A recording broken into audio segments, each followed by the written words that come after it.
On October 18, 2017, 32-year-old father of four Kenneth White was riding in the passenger seat of a van on the highway near Flint, Michigan, when a 6-pound rock dropped from an overpass crashed through the windshield and struck him in the face and chest. The driver, Kenneth's coworker and friend, could only watch in horror as White collapsed instantly beside him, barely breathing with his brain exposed, before pulling over and desperately trying to keep his friend alive. Investigators later learned the rock wasn't debris or an accident, but part of a sick game. A group of teens throwing landscaping stones at cars just to see what would happen. 17-year-old Kyle Anger admitted he threw the fatal rock, yet only served 3 years in a juvenile facility before walking free in 2021. A punishment that left Kenneth's family completely distraught and searching for answers. Steve Buscemi was nearly killed in 2001 when he stepped in to break up a bar fight in North Carolina and was suddenly ambushed by a knife-wielding attacker. He was stabbed multiple times in the face, throat, and arm, suffering deep wounds from a completely unprovoked assault. Vince Vaughn also got involved in the fight and was arrested during the chaos but wasn't charged. The man who stabbed Buscemi was later charged with assault and intent to kill. Just a few months later, when the 9/11 attacks hit his home city, Buscemi quietly returned to the FDNY firehouse where he once served as a firefighter in the 1980s. He worked 12-hour shifts digging through rubble alongside first responders, refusing interviews, taking no photos, and asking not to be recognized.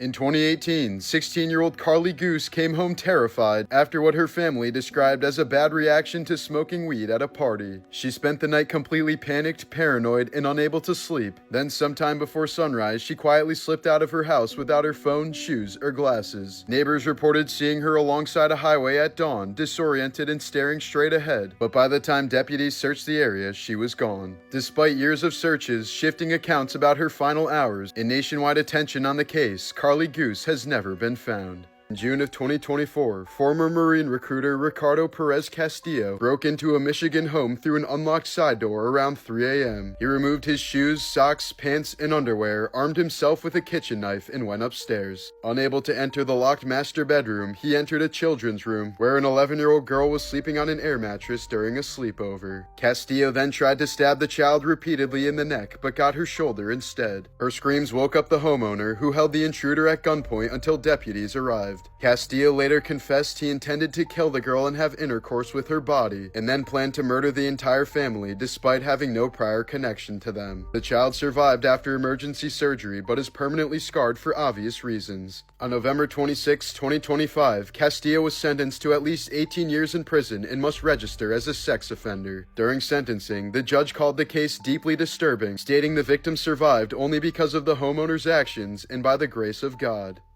Trailer Park Boys star Mike Smith, best known as the harmless wide-eyed Bubbles, has been charged with sexual assault in Nova Scotia for an incident that allegedly happened back in 2017, a case that stayed buried for nearly 8 years before finally surfacing in court. The identity of the victim is under a strict publication ban, but Smith is now legally barred from contacting them or going anywhere near their work, home, or school. The charge has forced him to step away from the Trailer Park Boys production company, tainting the wholesome persona millions have associated with him. Deep inside a sulfur-filled cave on the Albania-Greece border, scientists have uncovered the largest spiderweb ever recorded. An enormous 106-meter sheet stretched across the cavern's walls. Hundreds of thousands of spiders from 2 normally rival species have formed a massive cooperative colony, a terrifying behavior never before seen in spiders. The cave's toxic, sunless environment created a self-sustaining ecosystem powered by sulfur-eating microbes which attracted swarms of insects, which in turn supplied this spider megacity with endless food.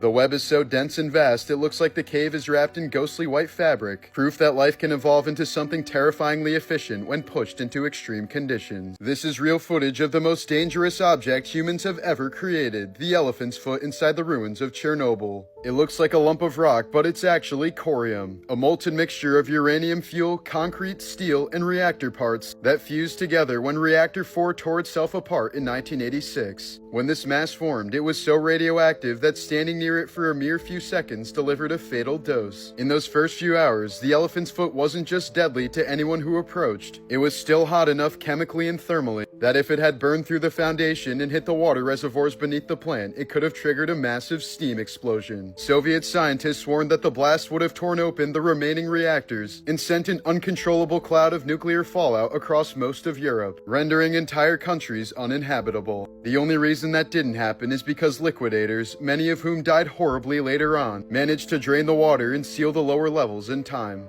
Early attempts to photograph the elephant's foot were catastrophic. The radiation shredded camera film and interfered with electronics, leaving warped, blistered images where the object barely looked real. Simply entering the corridor meant almost certain death for the human body. The footage shown comes from 1996, 10 years after the accident, where the radiation had dropped just enough for a brief, tightly controlled visit. But it was still extremely dangerous. By then, the mass was emitting mostly alpha radiation, particles that can't penetrate skin yet become lethal if even a single speck is inhaled. The team used ventilation, masks, and moved quickly, knowing the room was still one of the most radioactive places on the planet. Nearly 4 decades later, the elephant's foot remains where it formed. It's much cooler now, but still too radioactive to touch, too heavy to move, and too toxic to ever be safely dismantled. It stands as a permanent monument to a disaster that nearly poisoned half a continent. In 1998, 21-year-old Matthew Shepard was lured from a Wyoming bar by 2 men who pretended to be his friends. They drove him to the edge of town, robbed him, and savagely beat him before tying him to a wooden fence and leaving him to die in the freezing wind. 18 hours later, a passing cyclist found him comatose and barely alive, his face so bloody that he was first mistaken for a scarecrow. Matthew had been pistol whipped and was beaten so brutally that his face was completely covered in blood, except for where it had been partially cleansed by his tears. The injuries were deemed too severe for doctors to operate, as Matthew died 5 days later from massive head trauma. Prosecutors argued the attack was fueled by robbery and deep-seated homophobia, something one of the killers later admitted to. Both men, Aaron McKinney and Russell Henderson, were convicted of felony murder and sentenced to life in prison while narrowly avoiding the death penalty. This was the final footage of Sandra Cantu before she was brutally murdered by someone everyone trusted. In 2009, 8-year-old Sandra Cantu vanished from her trailer park in Tracy, California after heading out to play. While police suspected a male predator who had touched Sandra before, the real killer was someone nobody expected. 28-year-old Sunday school teacher Melissa Huckabee, whose daughter was Sandra's friend. When Sandra went missing, Huckabee immediately inserted herself into the case, texting Sandra's mother strange messages about something being stolen at the exact time Sandra disappeared, and even claiming she found a note describing Sandra locked in a suitcase and tossed in the water. But witnesses had already seen her near an irrigation pond that same day, looking frantic and making a flimsy excuse that she had to pee before speeding off. Surveillance footage soon sealed her fate, showing Sandra walking toward Huckabee's trailer at 3:54 p.m., and Huckabee's SUV leaving the area just 8 minutes later. Police searched the church where she taught and found a rolling pin with a bent handle and a smear of Sandra's blood. Investigators believe Huckabee drugged Sandra, beat her up, sexually assaulted her with the rolling pin, then smothered and strangled her before stuffing the body into a suitcase and dumping it in the pond where it was recovered 10 days later. The seemingly trustworthy Sunday school teacher never explained why she killed her. Prosecutors suspect a twisted Munchausen-style urge for attention, someone willing to murder an innocent child just to make herself part of the tragedy. Kim Kardashian's 2018 Met Gala photo, taken in front of the gilded coffin of Nedja Monk, caught the attention of the Manhattan DA's Antiquities Trafficking Unit. When investigators looked into the artifact's paperwork, they discovered the export documents were forged and the coffin had actually been looted from Egypt in 2011. The viral photo helped trigger the investigation that ultimately exposed the trafficking network and led to the coffin being returned to Egypt in 2019. When Yoshitaro Shibasaki and his team scaled Mount Sarugi in 1907, believed at the time to be Japan's final unclimbed peak, they were stunned to find ancient relics already waiting at the summit. A decorative metal staff fitting and a sword were discovered near the top, and later analysis revealed they'd been placed there over 1,000 years earlier. This 250-year-old mechanical swan still glides and bends its neck as if it were still alive. Built in 1773 by master showman James Cox and ingenious inventor John Joseph Merlin, the automaton uses hundreds of hidden clockwork components to make the bird preen, ripple the water below it, and even snatch a silver fish from the stream. In 1835, a man digging a duck pond in Margate, England, accidentally discovered the Shell Grotto, an underground chalk passage decorated with about 4.6 million seashells arranged across 2,000 square feet of mosaic. Most of the shells, mussels, oysters, scallops, etc., appear to have been collected from nearby Kent beaches, though some are foreign species. Its age, purpose, and creators remain completely unknown. Venus the cat became internet famous for having a face split perfectly down the middle, One side black with a green eye, the other side orange with a blue eye. She's a natural-born chimera, meaning her body contains the DNA of two separate embryos fused into one. In 2015, Massachusetts man Richard Knoll needed to break a $100 bill. So he went to a local convenience store and bought a couple of scratch-off tickets for the first time in his life just to get the change. It turned out to be one of the best off-the-cuff decisions of his life, since one of the tickets was the $10 million jackpot winner. In 2013, ABC News reporter Amy Roback had a mammogram taken live on TV to promote breast cancer awareness. It just so happened that she actually did have cancer, and the procedure likely saved her life.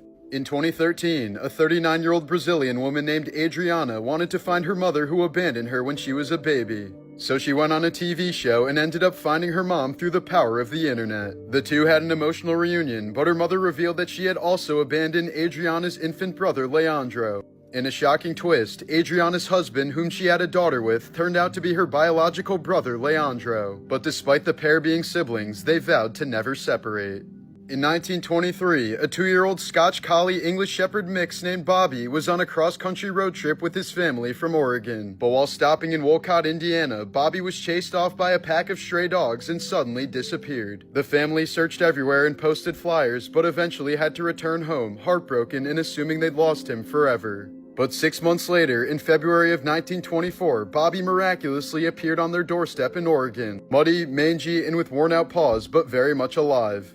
Over time, witnesses along the way came forward. Bobby had been spotted crossing the Rocky Mountains, swimming across rivers, begging for food at farms, and walking across the snow in multiple states. By retracing those sightings, it was estimated that he had traveled over 2,500 miles alone, somehow navigating back to the home he hadn't seen in months. The story captivated America as he became famous nationwide, and thousands attended his funeral when he passed away in 1927. Scientists said the odds of it happening were 1 in 74 trillion. While 34-year-old Ann Hodges was napping on her couch in Alabama in 1954, a softball-sized meteorite tore through her roof, bounced off a radiator, and slammed into her side, leaving a massive bruise but miraculously sparing her life. She had become the only confirmed person in history to be struck by a meteorite. The space rock triggered a legal battle between Anne and her landlord over ownership, but it ended up in Anne's possession. The rock is now on display at the Alabama Museum of Natural History. Tom Cruise divorced all 3 of his ex-wives when they turned 33, and each is 11 years younger than the last.